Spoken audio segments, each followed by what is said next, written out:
Final video to fix the cannot load Gdrv2.sys Driver Error in GIGABYTE. If you see this message every time you start your computer or open a GIGABYTE app, don't worry. This video will help you fix it completely. Many users face this problem after updating Windows or installing GIGABYTE software like App Center or EasyTune.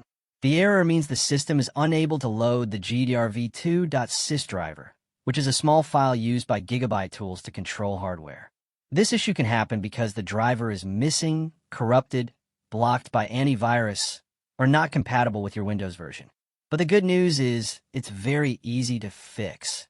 And in this video, I'll show you every working method step by step. We'll start by checking if the Gdrv2.sys file still exists on your system. Then I'll show you how to reinstall or repair GIGABYTE App Center properly. After that, we'll look at how to fix permission problems and make sure Windows loads the driver correctly every time you start your PC. You don't need to be a tech expert. Just follow along, and you'll get your system running smoothly again without that annoying pop-up. So make sure you watch the whole video till the end, because one of these simple steps will definitely fix the cannot load Gdrv2.sys Driver error on your GIGABYTE computer.